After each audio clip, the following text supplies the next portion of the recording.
Shalom saudaraku, dalam Mazmur pasal 38 dan 39, Daud menceritakan tentang adanya perkataan-perkataan yang tidak baik, mulut yang usil, dan Daud berkata bahwa dia tidak mau melakukan hal yang seperti itu. Di pasal 40, Daud ingin menceritakan kebaikan Tuhan kepada semua orang.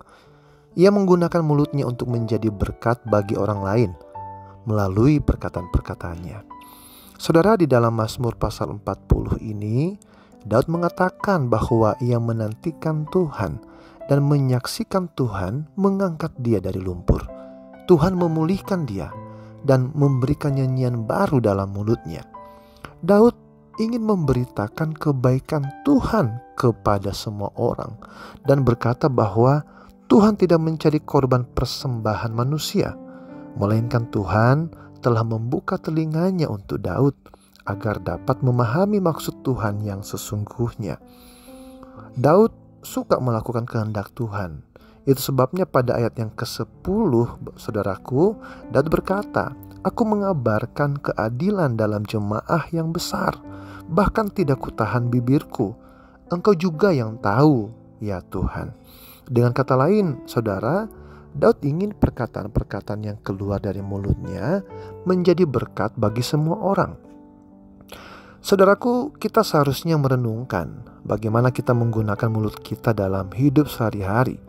Daripada mengatakan hal-hal yang tidak benar, gosip, menyakiti orang lain, atau membicarakan kesalahan orang lain, lebih baik kita menceritakan kebaikan Tuhan.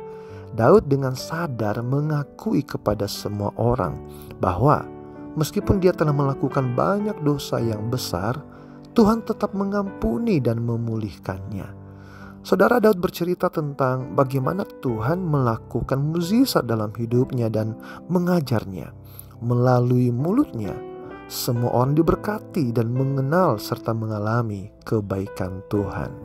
Saudaraku yang terkasih, menyaksikan kebaikan Tuhan itu harus menjadi kebiasaan hidup orang Kristen. Oleh karena itu, mari kita menyaksikan kebaikan Tuhan dan menceritakan pengalaman-pengalaman kita bersama Tuhan. Jangan menyimpannya sendiri.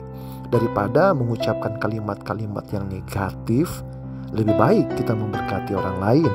Ketika kita menceritakan kebaikan dan pertolongan Tuhan dalam hidup kita, maka akan banyak orang yang akan dibangun, diberkati, dan dipulihkan. Barangkali apa yang kita katakan itu bisa menjadi jawaban Tuhan bagi orang tersebut.